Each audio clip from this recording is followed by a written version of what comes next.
Welcome to லக்ஷராஸ் kitchen. இன்னைக்கு நம்ம செய்ய போகிறது சிவப்பு பொன்னாங்கண்ணி கீரை முட்டை பொரியல்.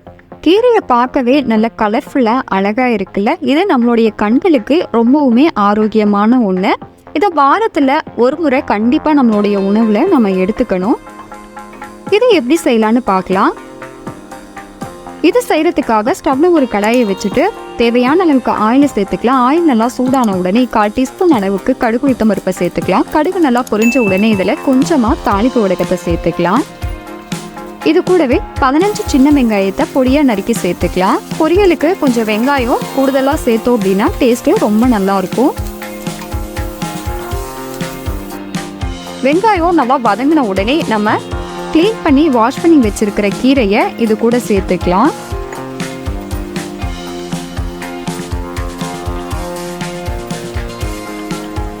இது கூடவே 1/4 டீஸ்பூன் அளவுக்கு மஞ்சத்தூளை சேர்த்து நல்லா கலந்து கொடுத்துக்கலாம். தண்ணி எதுவும் சேர்க்க வேணாம், அப்படியே ஃப்ரை பண்ணிக்கலாம். மூடி போட்டு மூடக்கூடாது, அப்படியே தான் வேக வைக்கணும்.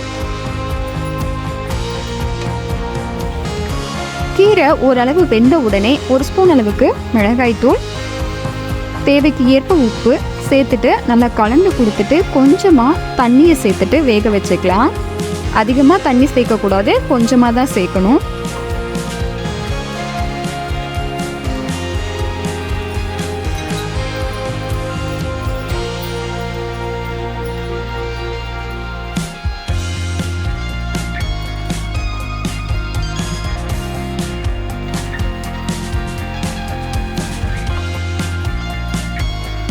கீரை நல்லா வெந்து ரெடி ஆயிடுச்சு. இப்போது இதில் 2 முட்டைகளை உடைச்சி சேர்த்துக்கலாம்.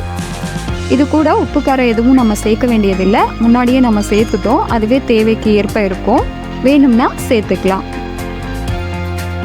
இப்போ இதை நல்லா கலந்து கொடுத்துக்கலாம். கீரையும் முட்டையும் நல்லா மிக்ஸ் ஆகி வரணும், அந்த அளவுக்கு இதை நம்ம நல்லா மிக்ஸ் பண்ணிக்கலாம். இது நல்லா உதிரியாக வர வரைக்கும் இதை நம்ம நல்லா கலந்து கொடுக்கணும்.